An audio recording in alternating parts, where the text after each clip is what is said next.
Hi, I'm Lisa Wheeler from Embracing Health, and today I'm going to take you on a tour through my kitchen.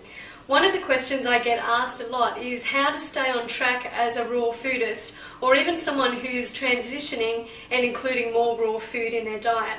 I've just moved house, so I've cleaned out my kitchen, I've set it up just the way I want it, and I'm going to show you through so that you know how to plan your kitchen to get the best results in raw food.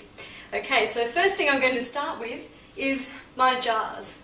So you can see here I've got a huge array of beautiful glass jars with a stainless steel vacuum seal lid, and I keep a lot of my day-to-day raw foods or dry goods in these jars because it's very easy for me to see how much I've got and I can reorder and load up whenever I like. So the first ones down here are my superfoods in the small jars.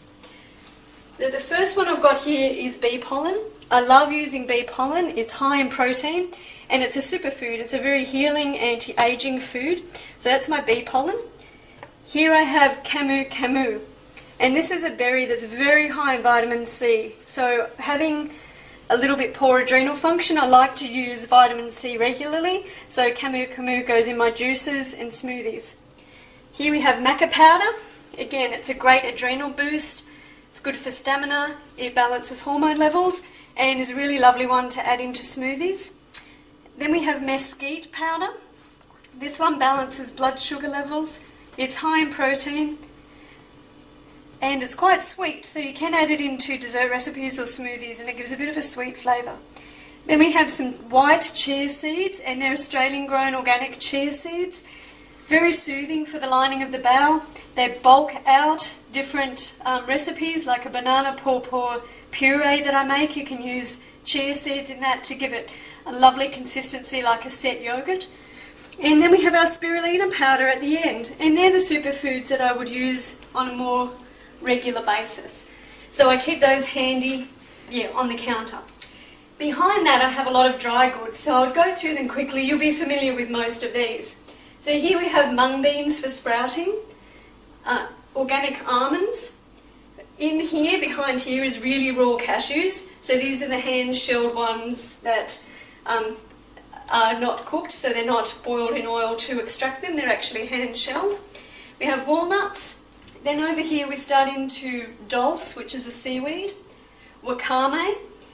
And over here is shiitake mushrooms, which are great for the immune system. So they're dried shiitakes. And at the end we have flax seeds, so they're for making dehydrated flax crackers. Then we have sunflower seeds, good for seed cheeses or different pastes that you're putting together. Carob powder, and over here is cacao powder. So we've got both carob and cacao. I like using both of them because cacao for me is a little bit too stimulating if I'm using it by itself. So when I'm making dessert recipes or using them in different smoothies or superfood elixirs, I do half carob and half cacao, and they complement each other because carob has a good lot of calcium in it and cacao has magnesium, so they go together really well for bone health. There I have lentils for sprouting, buckwheat for sprouting, and I also use those quite a lot in my dehydrated crackers. Goji berries, of course, pepitas, dates, chickpeas for sprouting, and figs. So that's where I keep the bulk of my dry goods, and I can easily see when I'm running low in any of those. Okay, the next one will be the fridge. And surprise, surprise, it's full of fruit and veggies. Okay, so we'll go through just a little bit in here. So I've got some fruits that I've been using. Tahini, olives, and apple cider vinegar. More fruit and veggies, greens, of course. A whole tray of mangoes because I love mangoes. And in here I have the Grainfields fermented drink, which is great for putting good bacteria back into the bowel. So when I haven't fermented anything myself, I like to use something like this so I'm getting my fermented food every day. Okay, and of course more veggies down the bottom, and just in here there's a few things like kelp noodles that I like to use in salads. They're fantastic. Really good for making great Asian flavoured dishes. And down the bottom I've got some oils, a Udo's blend, which is a blend of 3, 6 and 9, and hemp oil. So this is a Pure Delight hemp oil and a hemp protein powder. Also some MSM, silica and aloe vera juice, and those 3 I put in my morning detox juice. So I'll make up a juice of cucumber, celery, lemon and orange, and then I'll mix in some MSM, silica and aloe vera. And if anyone listens to David Wolfe, they'd know that's a very good blend for getting rid of bad calcium out of the body. The freezer doesn't have much in it. Frozen blueberries and frozen bananas, and a bit of almond meal from when I make some nut milk. And that's it. Freezer doesn't have much. Okay, over this way we've got a fruit bowl. And in this corner, you can see I've collected a lot of beautiful organic teas from the Byron Bay Tea Company. So if you do come over to my house for a cuppa, sorry, there's no coffee and there's no sugar, but what we have is a range of beautiful organic teas, from your dandelions to your licorice to chai to detox teas, digestion, immunity. Whatever you feel like, you can come and have a beautifully brewed organic tea. And if it's really, if you're too bitter and you want some sweet, stevia drops. So no sugar here. Okay, just with a little bit of the equipment. Setting up a raw food kitchen. I have a really good juicer here, the Angel Juicer, which is a stainless steel juicer. And I found that fantastic, so really good. Then we have the blender. This is one that is not a very expensive blender. It's called the Sunbeam Cafe series. It's around $200 and it does a great job. So I know one day I will have probably a Vitamix, but in the meantime this does a great job. Knife set and a dehydrator. So I get my dehydrator down and use that frequently as well. So they're the main pieces of equipment. I also have a food processor.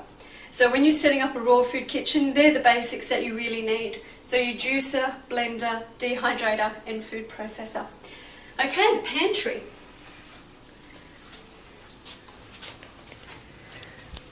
Now again, there's not too much in this one because a lot of the food is fresh fruit and veg. So come and have a little peek in here.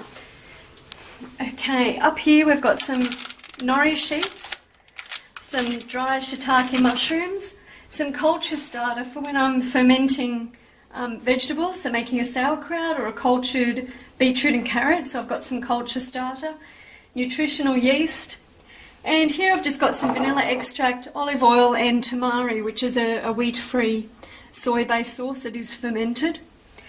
Next shelf down we've got a few more foods like coconut oil, some spices like a hot chili seasoning and an all-purpose, some cinnamon, some raw honey, raw organic honey, sun-dried tomatoes, which as you can see, these are very brown.